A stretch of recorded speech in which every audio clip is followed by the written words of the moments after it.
So I want to thank all of you who left a comment on my last video about the mark of the beast. Is the mark of the beast here? I don't even remember what I titled that video, but basically where we talked about the V, the unmentionable word, and was that the mark of the beast? Because it certainly seemed like it to a lot of people. And basically what I was trying to do in that video was really prove to you from the scriptures how it can't be the mark of the beast, because the beast isn't here. But let me tell you this. This is the big problem that I think people have when it comes to looking at the book of Revelation, is that people have made a great big deal about the beast, the Antichrist, the mark of the beast, and all of that. And yet, if you actually read through Revelation, and this was something that just sort of stared me in the face, a few years ago when I first started intensively studying Revelation, was that it always seems to be a big deal about the harlot, Mystery Babylon. Why was God making such a big deal about the harlot, about Mystery Babylon? And we know that the beast hates the harlot. We know the beast and the 10 kings are going to destroy the harlot. They don't like her. So the harlot is not the same thing as the beast and the beast kingdom and the whole Antichrist thing. Okay? The harlot, Mystery Babylon, is her own entity with her own destruction. Okay? And we learn a lot about who this Mystery Babylon entity is. And by the way, my understanding from what I'm reading in Revelation is that Mystery Babylon, the harlot, is a system. Okay? There are people in the system, but it's basically a system of control and oppression and exploitation that has been around, that we've been living under since basically the beginning, at least since as far back as the very first big city, which was Babel. Okay? The people who lived in Babel wanted to build a city, make a name for themselves, build a tower. Nimrod, who was basically the first Antichrist type in the Bible, built that city. He was a rebel against God. And you'll remember that God never judged Babel. What he did was he confused the languages so that the people spread out over the whole earth. But he never judged Babel, okay, even though he should have, because that really was the seeds of that whole rebellion, Antichrist idea, okay, was really back there in Babel with this city. What happened then after the people spread out was they never left the whole Babylonian Tower of Babel ideas. They brought that with them wherever they went. And Babel and Babylon, it has the same meaning, okay, both Babel, Babylon. All right. So this Babel system, this way we do things, spread throughout all the world. Okay, now here's the deal. The name of the harlot, or the harlot, has a name of mystery. Okay, the word mystery, Greek word mystery, is mysterion, and it means to shut the mouth. That means it's a secret. That the whole Babylonian Babel thing is a big fat secret. Okay, it's meant to be hidden. It's part of the mystery religions was information that only people at the top received. So the whole Babylonian Babel system basically is shaped like a pyramid, okay, with the people who need to know or who are controlling or pulling the strings are at the top, and then it all works its way down from there. And a lot of people go, well, Brenda, you're a conspiracy theorist. I go, you bet I am. The Bible talks about the kings of the earth have conspired together against the Lord and against his anointed. And you know that evil and corruption has been in the world since long time ago, since the very beginning.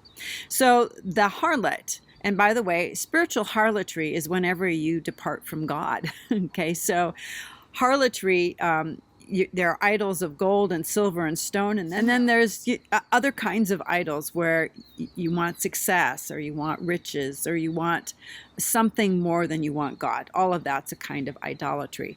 But the thing about Mystery Babylon, the harlot, is that she has used sorcery brainwashing, which is basically what it is. It's control, and it's control of the mind, okay, as well as control of the bodies and souls of people. It's slavery. And so when we read in Revelation chapter 18, this whole chapter is about the harlot, about Mystery Babylon. We read that she trades in souls. That when the great men, it's the great men and the kings and the merchants of the earth who are basically in bed with the harlot. Okay, they are a part of that. They've made agreements within this system that they can be enriched by it.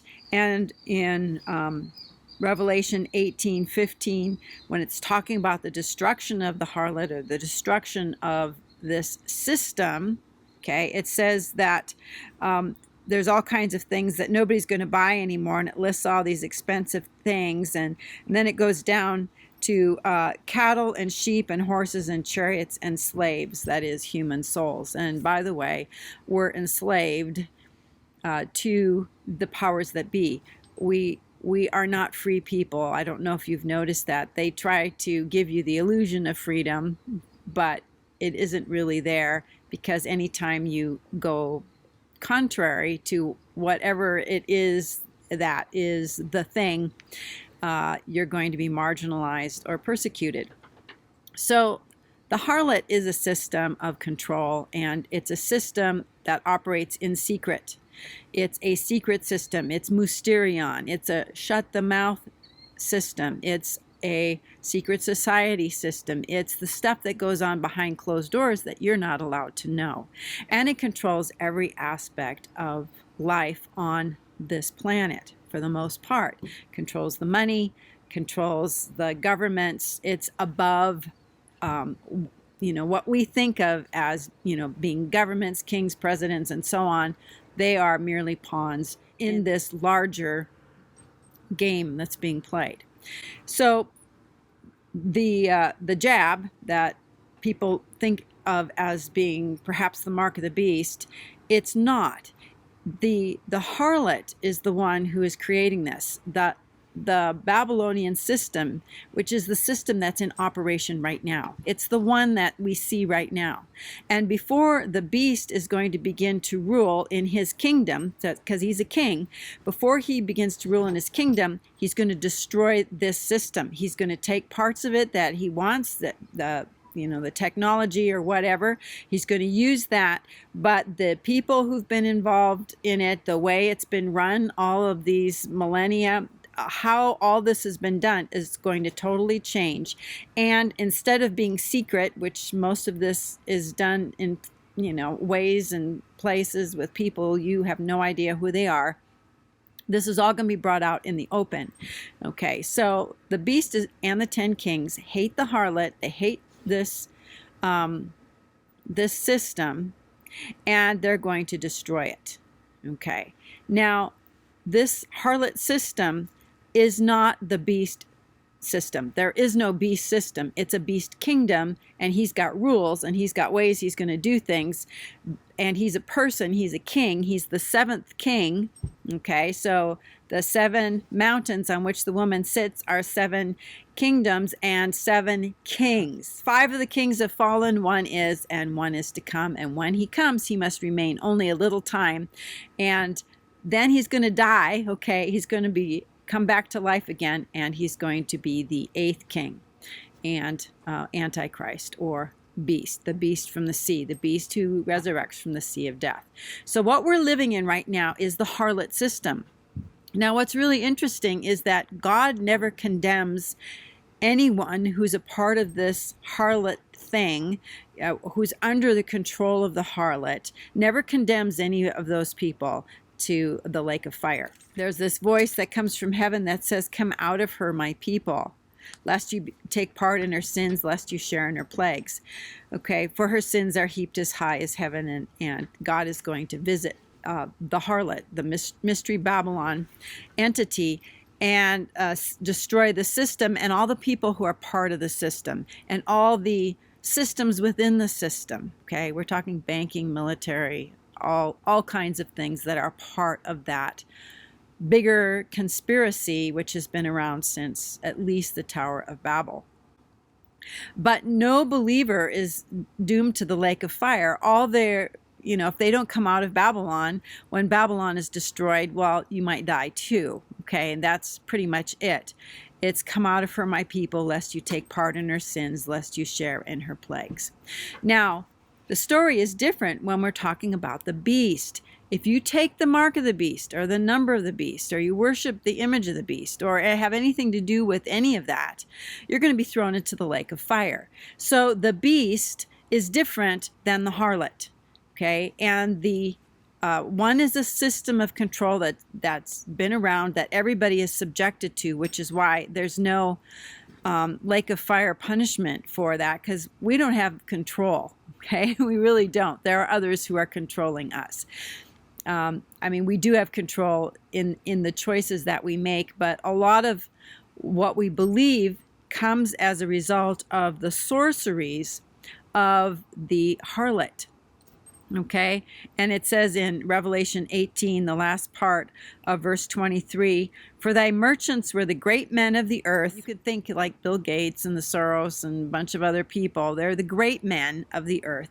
And all nations were deceived by thy sorcery.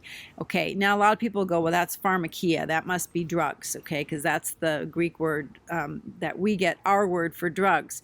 But you have to understand that in the whole mystery religion thing, if someone wanted to access the spirits on the other side or get information, taking drugs was a big part of that. So, but it's not the whole thing. So pharmakia is mind altering. It alters people's perceptions. It alters their understanding. They can be manipulated.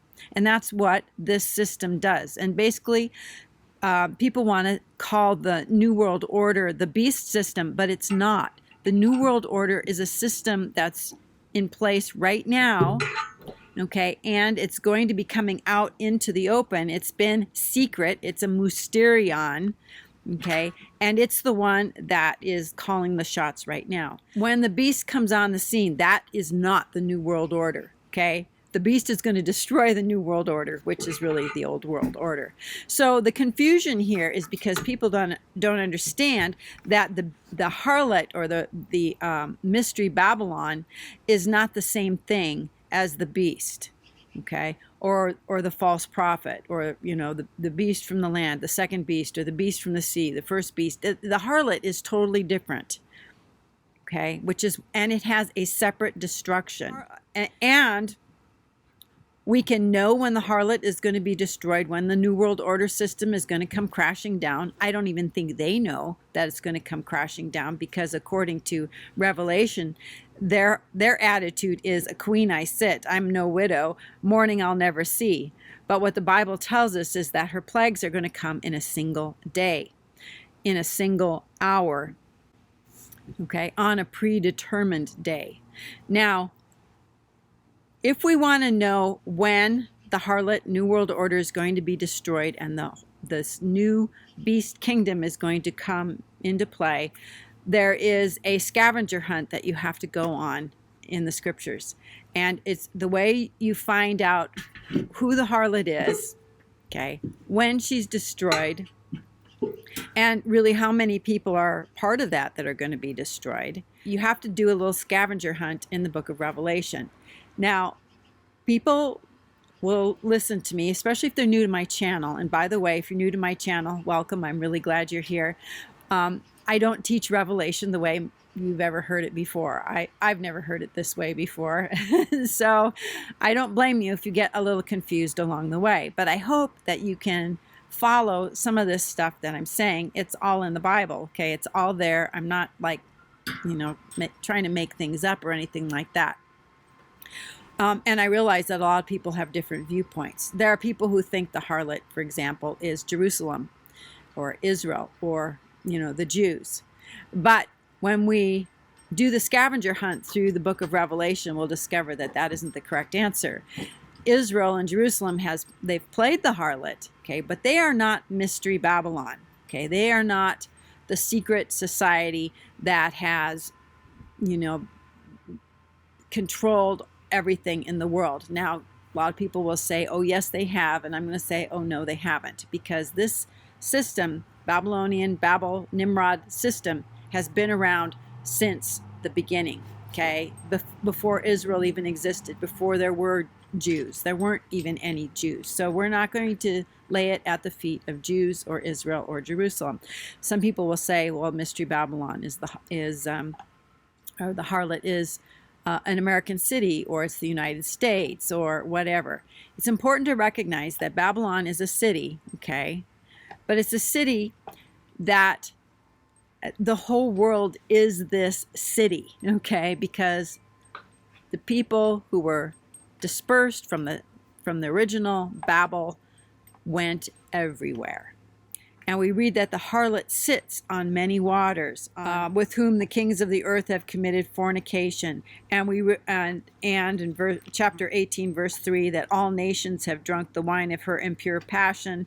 The kings of the earth have committed fornication with her. The merchants of the earth have grown rich with the wealth of her wantonness. Revelation 17:15, the waters that you saw where the harlot is seated are peoples and multitudes and nations and tongues. Okay, so the harlot, this control is over the whole world. Now, when the beast comes, he's going to have a kingdom, and he's going to make laws, or the false prophet will make laws and rules that everybody in the whole world is going to have to follow too. But it's not the same thing. It's totally different. So we're going to do a little scavenger hunt on the next Bible study. And we're just going to follow a particular word that we see in Revelation. We see it over and over and over and over again. Most people don't pay any attention to it. But it's a word that's going to tell us exactly when the harlot is destroyed, how many people are destroyed, kind of who's going to do it, and the reason why God is going to do it. And God is going to put it in the heart of the beast and the 10 kings to destroy the harlot. And he and the beast and the 10 kings are going to destroy the harlot before the reign of the beast begins. All right, so the thing about Revelation, when you're going to interpret it, and this is review for people who've watched my videos or read my book, but this could be new for some of you who've, haven't watched me before, okay? And that is, Revelation was written in the Hebraic style. And when you're writing something in a Hebraic style, you're going to tell spiritual truths, you're going to tell a story, but you're going to do it indirectly. Okay, so for example, when Nathan the prophet was going to tell David that he was a big sinner and that he needed to repent of what he'd done with Bathsheba, he didn't come to him and say, hey, look, David, you're a really bad sinner, you need to repent. What he did was he came and he told a story. He said there was a guy, two people who were neighbors. One of them was a rich guy, had a lot of sheep, and another one was a poor guy, and he had a little lamb that was like a little child to him. And one day, the rich man decided he was going to take the neighbor's little lamb and kill it and eat it for dinner. What do you think about that? And so David had to say, well, I'm going to kill the guy. And Nathan said, that's you. Okay, so truth was being communicated in this story form. Okay, and what the story does is it draws you in, and now you have to try to interpret it. Okay, so there are spiritual truths that are being told in the book of Revelation, but they're hidden under a layer of symbolism. And the Bible is going to give you clues about the symbols. The book of Revelation even tells you that it's symbolic. I mean, right in the very first chapter, Jesus said that the stars that he was holding in his right hand, they were the messengers or the angels of the 7 churches, and that the candlesticks were the 7 churches. So right away, we know that this story is going to be told via symbols and imagery, and that is very Hebraic. In fact, when Jesus taught in the New Testament, he told parables, which is how you communicate spiritual truth. It's hidden under a layer of symbolism or a story. That's the Hebraic way of doing things, okay? Now, the Greek style or the Western style is like the letters of Paul. You just lay something out there and you tell people what you want them to know, and you just read what they say, and it's usually written in an orderly fashion, and you just march on through, and now you've laid out a foundational doctrine without a lot of storytelling, okay, or a lot of symbols, although occasionally that will pop up in some of the writings, of Paul, about the rock that followed the Israelites in the wilderness, and that rock was Christ. Okay, so yeah, we get a little bit of that symbolism in there that you have to work at to find out what he's talking about. But by and large, the Gospel of Luke. Luke, who wrote the Gospel, he was a Greek. He thought in a Greek kind of way, which is very logical and linear and rational, and it's going to lay things out for you right out in the open. So Luke even says, I'm going to tell you what happened, O most excellent Theophilus. And so he just, from the time of Zechariah, John the Baptist's dad, up through the ascension, basically, Luke is just going to very, plainly lay out the life of Christ. That is not how Revelation is done. And Revelation is not one long vision where you start in Revelation chapter 1 and go through chapter 22 and that it's telling this one story. That is not what's happening here at all. What's happening is we've got a series of visions that John received. It's a series of visions. It's a whole bunch of them. And it's telling about this one period of time. It's going to be done from multiple perspectives. Okay, multiple vantage points. Okay, so you're going to see different parts of the story in the different visions. And every vision has a beginning and an end. Okay, and the end of most of the visions either will be at the second coming of Christ. Okay, that's when the vision will end with something having to do with the second coming of Christ, or something to do with the time around the abomination of desolation. Okay, that's when the end of a vision will show up. And then we're going to start a brand new vision again. So, for example, the seal vision, it's a vision that's its own thing. It's going to do seals 1 through 7. Okay, but that isn't how it happens. And the seals are sequential. That is, seal 1 happens before seal 7. But as far as where these things happen on a larger timeline, we don't know just by reading the seal vision. Okay, and we don't know where things happen on a larger timeline just by reading about the trumpets. And so this is real frustrating for people who don't like puzzles, okay, who don't like scavenger hunts, who don't like, going to the beach with a metal detector and looking for stuff underneath. Okay, this is all stuff that I like doing. I love a good mystery. I love detective stories. I love puzzles. I love looking for clues. Okay, and so, Revelation is just sort of right up my alley. So one of the ways that we find out things in Revelation is, and this doesn't work every time, but it is something that we can use to find out about certain things, and that is follow a word and how it's used in the book. Okay, sometimes we'll bump up against a dead end when we do that, but there is one word that is extremely important that's used in Revelation, and that's the word hour. Okay, there is an hour that has been appointed by God for the destruction of Mystery Babylon, for the taking down of this whole system that we've been under all these years. So when we trace the word hour in the book of Revelation, we're going to be hopping from chapter to chapter to chapter. But what you'll see is that this is the thread that is connecting all the events that surround the destruction of the New World Order, or the Harlot system. Okay, so whatever is happening right now in the world with regard to the vaccines, or with regard to wars, rumors of wars, anything, all that is harlot business. All that is New World Order stuff. And why does God want to destroy the harlot? It's because the harlot is drunk with the blood of the saints, number one. And it's because she deceived all the nations. She brainwashed everybody. And in her was found the blood of prophets and saints and of all who have been slain on the earth. That is, she's in back of all the blood that we see in the world. The abortions, the brutality, the wars, the battles, the conflicts, anything that is involving people dying and torture. Right now, that's being laid at the feet of the harlot. That's who God is blaming for that. Okay, so in the book of Revelation, the beast beheads people, but he is never the one who is drunk with the blood of the saints, and he isn't destroyed because of all the blood that has been shed. It's not, he's not being held liable for that. That's the harlot. That's the New World Order. That's the system of manipulation, wars, brainwashing, and all of that that we've been under basically since the beginning of time. So in the next video, we're going to look at, so in the next video, I'm going to go inside where there aren't so many flies. And as you can see, there's my barn right behind me there. I live on a farm, and a lot of times there are cows,